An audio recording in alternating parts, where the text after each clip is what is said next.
నమస్కారం గురుగారు. శ్రీమాత్రే నమః. గురుగారు, వాస్తు పరంగా 7 గుర్రాల గురించి వింటూ ఉంటాం గురుగారు. అంటే 7 గుర్రాల ఫ్రేమ్ పెట్టుకుంటే మంచిది అని వింటూ ఉంటాం. కానీ కొంతమంది వచ్చేసేమో ఇలా ఫ్రేమ్ పెట్టుకుంటే కనుక కోరికలు పెరుగుతాయని అంటూ ఉంటారు. కొంతమందిమో ధనస్థానం అంటే ధనాన్ని అట్రాక్ట్ చేస్తుంది అంటారు. అసలు ఏది నిజం అంటారు? అలానే ఎక్కడ పెట్టుకోవాలి ఈ ఫ్రేమ్ని? అవి కూడా ఒకసారి క్లియర్గా చెప్తారా? తప్పకుండా అండి. ఇక్కడ ఎలా అంటే చాలా మందికి సందేహం కలుగుతుంది. ఏమిటి, ఇంట్లో ఉండే ఒక గోడకు ఒకటి పెట్టుకుంటే దాని ఫలితం ఎలా ఉంటుంది? లాజిక్ ఆలోచిస్తే అనిపిస్తుంది మనకు కూడా. అవును, మొత్తం గోడలేగా, అక్కడ గోడ గుర్రం పెడితే ఏమిటి, ఇక్కడ కుందేలు పెడితే ఏమిటి, అక్కడ తాబేలు పెడితే ఏమిటి, నిజమేనా అసలు నిజమేనా అనిపిస్తుంది. అవును, మనము ఒక చిన్న లాజిక్తో నేను మీకు ఇది కనెక్ట్ చేసి మీకు చెప్తాను. ఓకే. ఇప్పుడు మనకు సనాతన ధర్మంలో బొట్టు పెట్టుకుంటే మంచిది అంటారు. అవును. ఇక్కడ ఎందుకు పెట్టుకుంటున్నామంటే ఇక్కడ ఆజ్ఞాచక్రం ఉంటుంది. సో దీనికి 2 రకాలు ఉన్నాయి. అంటే పూర్వజన్మ సిద్ధాంతాన్ని నమ్మే వ్యక్తి బొట్టు పెట్టుకుంటాడు ఒకటి. ఆజ్ఞాచక్రం ప్రెస్ అవ్వడం వల్ల బొట్టు పెట్టుకోవడం మంచిది అంటాం.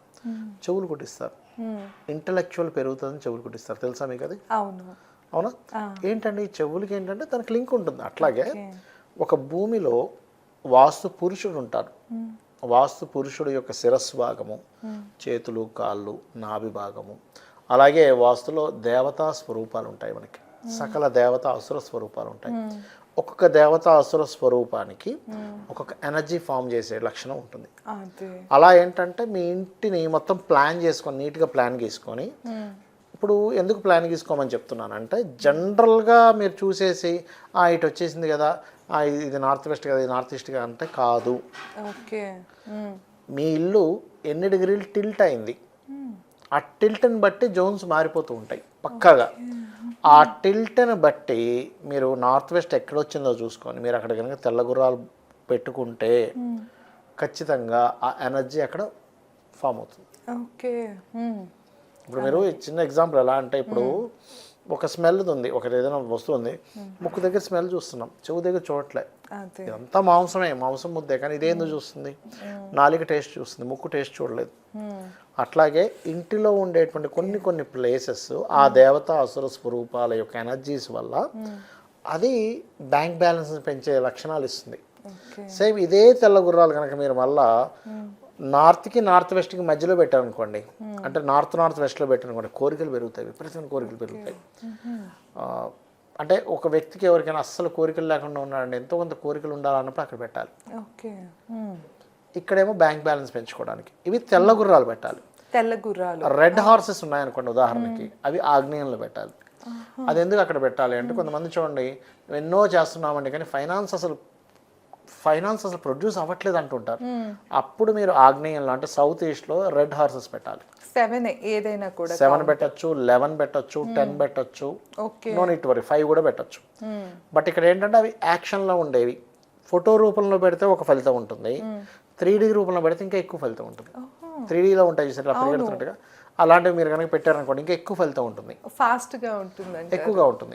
అలాగే నేను ఒక 5-6 ఇయర్స్ చాలాసార్లు చెప్పాను. 5-6 ఇయర్స్ బ్యాక్ అయితే ఒకసారి నేనేం చెప్పానంటే, ఇంకా సింపుల్ టెక్నిక్ కూడా ఉంటుంది బ్యాంక్ బ్యాలెన్స్ పెరగడానికి. నార్త్ వెస్ట్లో కనుక బియ్యం పెడితే ఫైనాన్షియల్గా మీకు గ్రోత్ ఉంటుందని ఒక వీడియోలో చెప్పాను. ఒక ఇంట్లో ఒక ఆవిడ చూసి, రూపాయి ఖర్చు లేదు కదా, నా ఇంట్లో ఉన్న బియ్యం బస్తాన్ని తీసుకుని అక్కడ పెట్టుకుంటా, ఇప్పుడు నాకు పోయేదేముందని తీసుకుని అక్కడ పెట్టింది. రిజల్ట్ వచ్చింది. వెంటనే నన్ను పిలిపించుకుంది, కన్సల్టెన్సీ పిలిపించుకొని, సార్ మీకు ఒక విషయం చెప్తాను ఫస్ట్ అని వెళ్ళంగానే ఇంట్లో కూర్చుంటే ఆ విషయం చెప్పింది.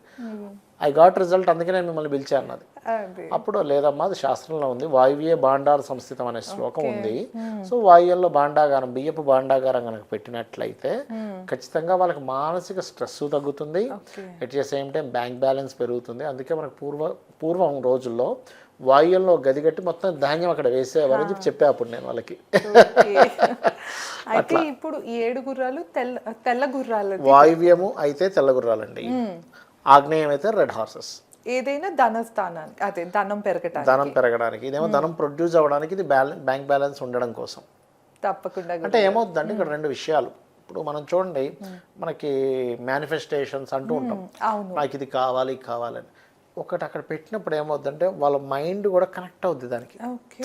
లేదు, నేను దీనికోసం పెట్టాను కదా, నేను ట్రై చేద్దాం, అంతే. ఓహో! అంటే రోజు దాన్ని ఒకసారి చూస్తూ ఉంటాం కనుక మూవ్ అవుతున్నప్పుడు మూవ్ అవుతున్నప్పుడల్లా కూడా ఓ దాని మీద ఇది దానికోసం పెట్టాం కనుక మనం ఫోకస్ చేయాలి. ఫోకస్ చేయడానికి ఫోకస్ కూడా స్టార్ట్ అవుద్ది ఆటోమేటిక్గా. అవును. దాని రిజల్ట్ ఆటోమేటిక్గా ఉంటుంది, మీరు ఫోకస్ స్టార్ట్ చేస్తారు. అంతే. అట్లా అనమాట. ఓకే గురు. అది అయితే ఇక్కడ ఇంకొక విషయం ఏంటంటే మీరు అక్కడ పెట్టినప్పుడు కలర్స్ కూడా చాలా ఇంపార్టెంట్. వాయువ్యంలో పెట్టాము, వైట్ ఆర్ లైట్ బ్లూ పర్లేదు, కానీ అక్కడ రెడ్ కానీ ఎల్లో కానీ ఎక్కువగా ఉంటే మళ్ళీ దాని ప్రభావం తగ్గుతుంది. ఓకే. అది వాయువ్యంలో. ఆగ్నేయంలో రెడ్ గ్రీన్ ఉండొచ్చు, తప్పేం లేదు, కానీ అక్కడ బ్లూ కలర్ ఉండకూడదు. అక్కడ వాయువ్యంలో బ్లూ ఉండొచ్చు కానీ ఆగ్నేయంలో బ్లూ ఉండకూడదు. వాటరీ ఎలిమెంట్, ఆగ్నేయం అనేటువంటిది అగ్నితత్వం. సో మీరు ఎప్పుడైతే వాటరీ ఎలిమెంట్ కలర్ అక్కడ ఉందో మీకు దాని ఎనర్జీ పనిచేయదు సరిగ్గా. అంటే పేరు ఎర్ర గుర్రాలు పెట్టామండి అంటే ఇప్పుడు చూడ మనకు ఆయుర్వేదంలో వాళ్ళు ఏం చెప్తారు, మీరు ఫలానా ట్యాబ్లెట్ వేసుకుంటున్నారంటే మీరు ఈ పచ్చం పాటించండి అంటారు. అవును. ఇవి పులుపు తినకండి, లేకపోతే నాన్ వెజిటేరియన్ తినకండి అని కొన్ని చెప్తారు. అవి తింటూ పాటిస్తే పెద్దగా ఫలితం ఎలా రాదో దీని బ్యాక్గ్రౌండ్లో ఉండేటువంటి రంగు కూడా మోస్ట్ ఇంపార్టెంట్. ఓకే. తప్పకుండా గురుగారు. యా. సో విన్నారు కదా, అంటే 7 గుర్రాలు ఎట్లా పెట్టుకోవాలి ఇంట్లో అన్నదైతే గురుగారు ఈ వీడియోలో చాలా క్లియర్గా తెలియజేశారు. ఇంకా మీకు ఏమైనా డౌట్స్ ఉన్నాయంటే కనుక కింద కామెంట్ చేయండి, దాని మీద కూడా వీడియో చేస్తాము. అలాగే ఎవరైనా వాస్తు చూపించుకోవాలన్నా లేకపోతే ఎలాంటి సమస్యలతో బాధపడుతున్నా కింద గురుగారు నెంబర్ ఇస్తున్నాం, కాంటాక్ట్ అవ్వచ్చు. ధన్యవాదాలు. నమస్కారం. శ్రీమాత్రే నమః.